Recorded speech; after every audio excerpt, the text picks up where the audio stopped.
नमस्कार दोस्तों, परीक्षा पॉइंट में आपका स्वागत है। आज इस वीडियो में हम 12वीं कक्षा के जो हमारी राजनीतिक विज्ञान है उसकी सेकंड बुक स्वतंत्र भारत में राजनीति का सेकंड चैप्टर एक दल के प्रभुत्व का दौर के important notes and points discuss करेंगे, जो कि आपके आने वाले एग्जाम्स के लिए बहुत ही इंपॉर्टेंट होने वाले हैं। तो चलिए शुरू करते हैं।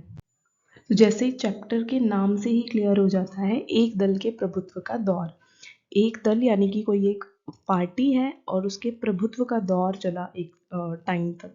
तो भारत अभी नया नया स्वतंत्र हुआ था और ये कहा गया था कि हमारे देश में जो है लोकतंत्र स्थापित होगा। तो ये लोकतंत्र इतना इजीली स्थापित होगा नहीं, इसको स्थापित करने के लिए बहुत सारी चुनौतियां आई, क्योंकि भारत अभी फ्रेश स्वतंत्र हुआ है। उसके सामने बेरोजगारी थी और शिक्षा थी, बहुत सारी गरीब जनता थी जिनको कि समझाना था कि लोकतंत्र क्या होता है। स्वतंत्र भारत के सामने लोकतंत्र की स्थापना करना और उसके लिए एक उचित पृष्ठभूमि तैयार करना, ये बहुत ही चुनौतीपूर्ण कार्य रहा। और स्वतंत्रता के बाद से ही जो राजनीतिक दलों में जो प्रतिस्पर्धा होती है उसकी शुरुआत देखने को मिल गई थी।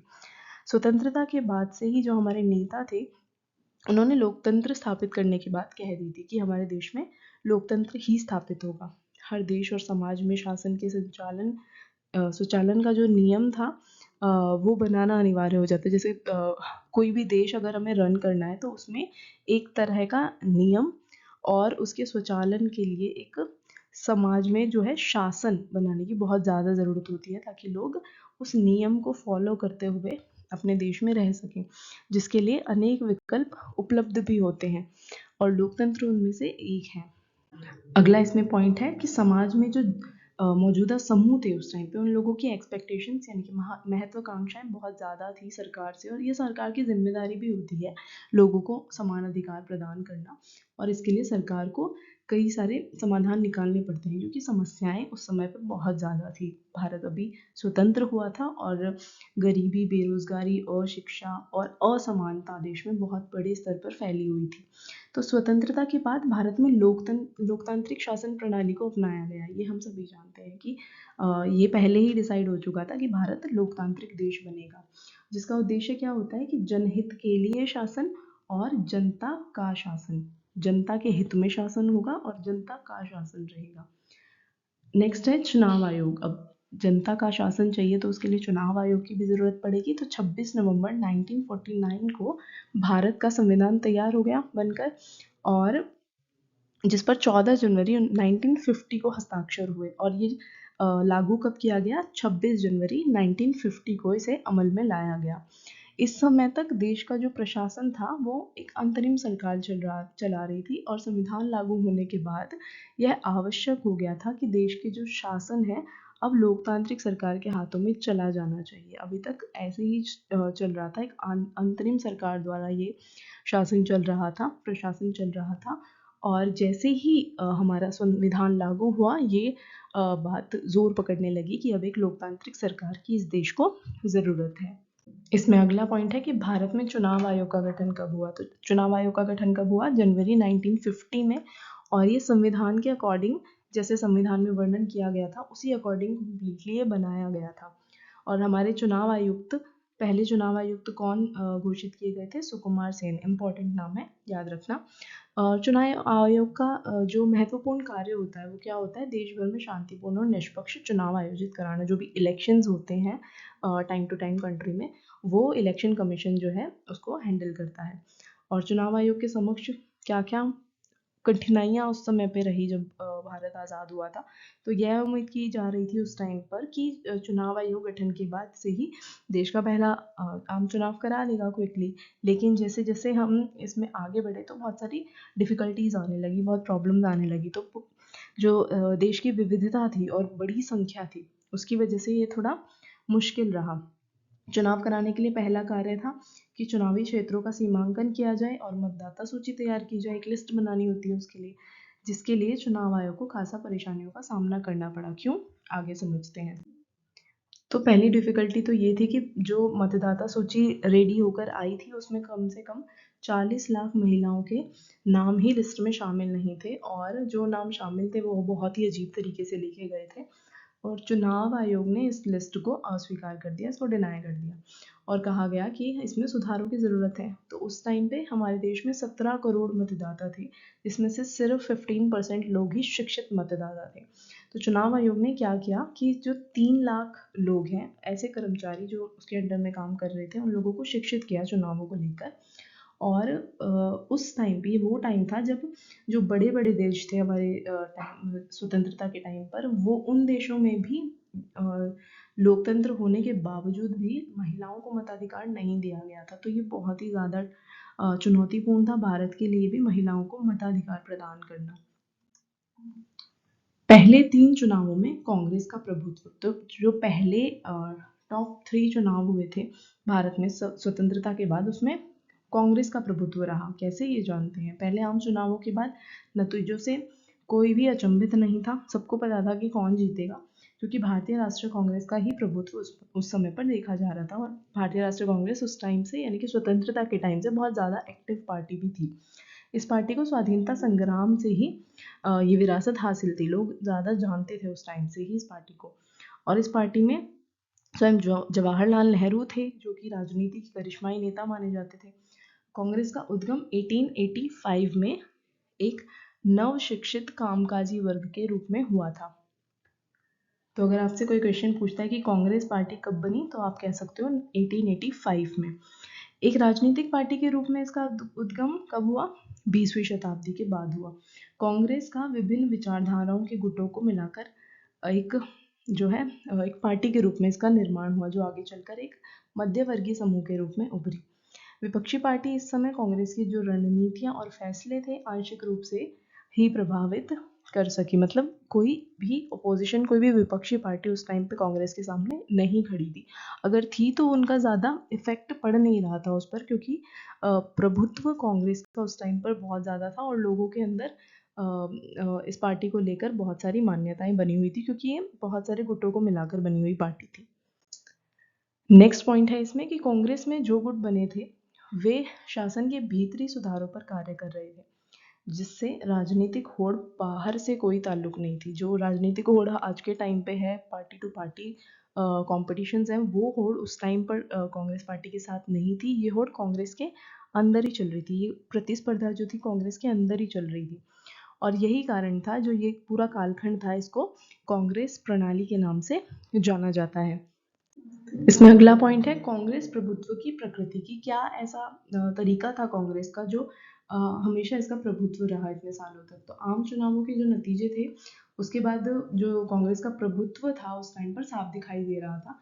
ये देश के पहले आम चुनाव थे और कांग्रेस ने जो है पहले ही आम चुनावों में भारी जीत हासिल कर ली थी। कितनी सीटें मिली? 489 सीटों में से 364 सीटें मिली थी। सेकेंड नंबर पे कौन था कांग्रेस के बाद? तो कम्युनिस्ट पार्टी सेकेंड नंबर पे उस टाइम देखने को मिली। 1952 में चुनाव हुए थे पहले, और जो कुल वोट थे कितने थे कांग्रेस के? वो थे 40%, और इसमें सीट कितनी थी?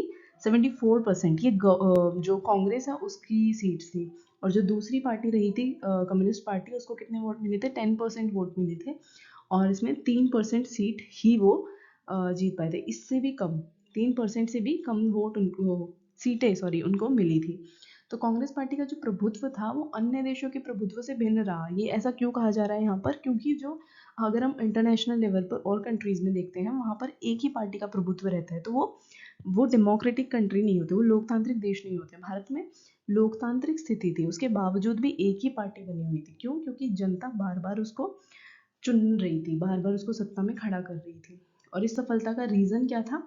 क्योंकि ये जो पार्टी है वो स्वतंत्रता संग्राम से डायरेक्ट जुड़ी हुई थी, और इसने अपनी जड़ें जो थी चारों ओर फैला रखी थी। जो इसमें गुट थे वो हर तबके से थे, हर समाज से इसमें जो लोग थे वो मिले हुए थे। तो निर्वाचन प्रणाली जो थी वो उस टाइम पर कांग्रेस का प्रचार पूरे देश में हो चुका था, और अन्य जो दल थे, अन्य जो पार्टियां थी, वो अभी अपनी चुनावी रणनीतियों पर काम ही कर रही थी, लेकिन कांग्रेस ऑलरेडी इलेक्शंस के लिए रेडी थी। इसमें आगे नेक्स्ट पॉइंट है कि कांग्रेस का सामाजिक और विचारधारात्मक गठबंधन। क्या विचारधारा थी जो कांग्रेस इतनी सक्सेसफुल पार्टी उस टाइम पर दिखाई दे रही थी? तो समय के साथ साथ ये जनव्यापी राजनीतिक पार्टी बन गई थी। कैसे? इसने अपने अंदर जितनी भी अगड़ी जातियां थी, मध्य वर्गीय जो जातियां थी, शहरी अभिजनों, सबको अपने साथ इन्वॉल्व किया हुआ था। और जैसे जैसे आंदोलन हुए स्वतंत्रता के लिए, तो जितना भी सामाजिक आधार था वो भी बढ़ा इसका। जितने भी उद्योगपति थे, शहरों के जो निवासी थे, गाँव के लोग, मध्य वर्ग, जितनी भी जातियाँ समाज में हमारे देखने को मिलती हैं वो सब इसके साथ मिली थी। और इससे यह एक सुसंगठित पार्टी थी। और कांग्रेस को काफ़ी लाभ भी मिला इसी वजह से, और ये एक विविधता वाली पार्टी के रूप में उस टाइम पर नजर आने लगी। यहाँ पे हम कांग्रेस के जो विचार हैं उसमें इन्वॉल्वमेंट देखते हैं, क्योंकि यहाँ पे बहुत सारे विचारों को मंच प्रदान किया गया। रेडिकल क्रांतिकारी जितने भी नरम दल, गरम दल, दक्षिण वामपंथी, ये जितने भी विचारक थे, जितने भी लोग थे, उसको एक स्टेज प्रदान किया गया था बोलने के लिए, अपनी बात रखने के लिए। और आज़ादी के समय से ही अनेकों संगठनों को इस पार्टी में रहने की इजाज़त मिल गई थी। जो बाहर के गुट थे वहाँ पर बहुत ज़्यादा कंपटीशन था। जो जो बड़े बड़े नेता थे वो भी कांग्रेस के अंदर ही शामिल होना चाहते थे। और इसी प्रणाली से जो है कांग्रेस के अंदर एक संतुलन बना हुआ था, और सीधा लाभ इसको इसका इलेक्शन में मिल पा रहा था। गुटों में तालमेल और सहनशीलता। तो गठबंधन का स्वभाव कैसा था कि कांग्रेस सभी लोगों को एक साथ लेकर चल रही थी, और ये इसको साथ साथ मजबूती प्रदान कर रहा था। जो सुलह समझौते थे उसकी राह पर चलना और सर्वसमावेशी होना गठबंधन की प्रमुख विशेषता थी। और गठबंधनी जो पार्टियां थी उसका स्वभाव अंदरूनी मतभेदों को सहन करने के काबिल बना देता था। आज़ादी की लड़ाई के दौरान कांग्रेस ने इन बातों पर अमल किया था, और इसी वजह से आज के टाइम पे, मतलब स्वतंत्रता के बाद, ये इतनी ज़्यादा सक्सेसफुल पार्टी के रूप में सामने आई। पार्टी में किसी भी कारण से मुटाव अगर हो जाता था तो जो कार्यकर्ता थे वो पार्टी छोड़कर कहीं नहीं जाते थे, क्योंकि वो जानते थे प्रैक्टिकली इस चीज़ को कि अगर वो बाहर जाएंगे तो उनको किसी भी पार्टी में इतनी जल्दी हिस्सा नहीं मिल सकता।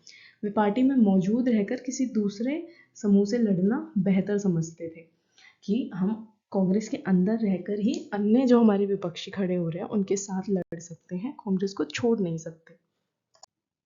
अब है पहले आम चुनाव। भारत का सबसे पहला जो चुनाव हुआ, पहला मौका था ये, स्वतंत्रता के बाद हमें इलेक्शंस करने का मौका मिल रहा था। ये कब हुआ था? अक्टूबर 1951 से लेके फरवरी 1952 तक, यानी तकरीबन 6 महीनों तक ये इलेक्शंस चले थे। और ज़्यादातर जो है 1952 में इलेक्शंस बहुत सारे स्टेट्स में हुए थे, इसलिए इनको 52 में पहला चुनाव माना जाता है।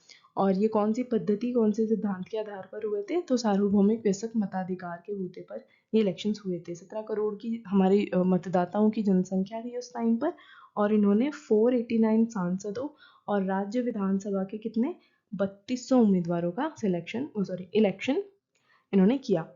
तो 6 महीनों तक चले ये। और इसके बाद जितने भी हारने वाले दल भी थे उन्होंने खुद भी जो ये चुनाव थे इनको निष्पक्ष चुनाव का टैग दिया। ये जो चुनाव थे विश्व इतिहास के सबसे बड़े चुनाव थे, क्योंकि लोकतांत्रिक चुनाव किसी गरीब और अशिक्षित देश में बाहर की कंट्रीज की एक्सपेक्टेशंस नहीं थी। तो ऐसा उसके बाद लोगों की मेंटालिटी चेंज हुई, और लोगों ने देशों ने कहा कि हाँ, अशिक्षित और गरीब देशों में भी जो है लोकतांत्रिक तरीके से चुनाव करवाए जा सकते हैं। नेक्स्ट है हमारा विपक्षी पार्टियों का उद्भव। तो अभी तक हम कांग्रेस का प्रभुत्व पढ़ रहे थे, तो क्या और कोई पार्टी ही नहीं थी उस टाइम पे भी? उस टाइम पे भी पार्टियां थी, लेकिन उनका भी उद्भव होना शुरू ही हुआ था। तो स्वतंत्रता के बाद चुनावों में कांग्रेस स्वाधीनता आंदोलनों में इतनी एक्टिव थी, उसका बहुत ज़्यादा अच्छा रिजल्ट मिला। इसके बाद जो आगे चलकर जो है कांग्रेस के अंदर जो गुट ऐड ऑन करने की जो क्षमता थी वो धीरे धीरे कम होती चली गई, जिससे बहुत सारी जो विपक्षी पार्टियां थी उनका उद्भव शुरू हो गया, वो एक्टिव हो गई। इनमें से जो बहुत सारी पार्टियां थी वो 1952 के जो चुनाव हैं उनसे पहले ही बन चुकी थी। और कुछ पार्टियां कब बनी? 60 और 70 के दशक में ये पार्टियां बनी थी। हालांकि इन दलों को चुनावों में बेहद कम प्रतिनिधित्व मिला। हाँ, कांग्रेस के सामने इन पार्टियों को इतना ज़्यादा सपोर्ट नहीं दिया जनता ने, लेकिन लोकतांत्रिक चरित्र को बनाए रखने में इन्होंने अपनी भूमिका निभाई। किसी भी लोकतांत्रिक देश में अगर एक दल है तो वो लोकतांत्रिक देश नहीं कहलाएगा। तो उसके लिए विपक्षी पार्टियों का होना भी ज़रूरी है, जो कि लोकतांत्रिक देश को एक लोकतांत्रिक चरित्र प्रदान करता है। तो इन दलों ने राजनीति में जो है विकल्प की संभावना को बढ़ा दिया। जैसे हमारे पास विकल्प होते हैं तो हम सही को, बेस्ट को ज़्यादा प्रेफर करते हैं। तो पहले दौर में जो भारत की लोकतांत्रिक राजनीति थी वो अनूठी रही। समावेशी जो राष्ट्रीय आंदोलन थे और इसकी अगुवाई किसने करी? कांग्रेस पार्टी ने। तो प्रमुख विपक्षी दल कौन कौन से रहे? कम्युनिस्ट पार्टी ऑफ इंडिया, ये 1920 में आई और इसका मेन मोटो क्या था? जितनी भी समस्याएं हैं उनका निदान हो और साम्यवादी नीति अपना ली जाए। नेक्स्ट थी भारतीय जनसंघ, 1951 में बनी। संस्थापक कौन रहे? श्यामा प्रसाद मुखर्जी, और ये इसका था मुख्य बल, एक राष्ट्र, एक देश और एक संस्कृति। नेक्स्ट है सोशलिस्ट पार्टी, 1934 में इसका उद्भव हुआ और ये किस द्वारा बनाई गई थी? तो जितने भी कांग्रेस के युवा नेता थे उन्होंने इसका निर्माण किया था कांग्रेस के अंदर में रहते हुए ही। और 1948 में ये कांग्रेस से अलग हुई सोशलिस्ट पार्टी के नाम से। इसका विभाजन 1955 में कई गुटों में हुआ, जिसको प्रजा सोशलिस्ट और संयुक्त सोशलिस्ट आदि पार्टियों के नाम से जाना जाता है। इसके प्रमुख नेता कौन कौन थे? जयप्रकाश नारायण, एस.एम. जोशी और राम मनोहर लोहिया और आदि कई प्रमुख नेता इसमें से निकल कर आए। तो फ्रेंड्स, अगर आप भी इसी तरह के नोट्स चैप्टर वाइज प्राप्त करना चाहते हैं तो हमारे वेबसाइट pariksha.com पर विजिट कर सकते हैं। अगर ये वीडियो आपको इन्फॉर्मेटिव लगी हो तो इसको लाइक, शेयर करें और हमारे यूट्यूब चैनल परीक्षा पॉइंट को सब्सक्राइब ज़रूर करें। Thanks for watching.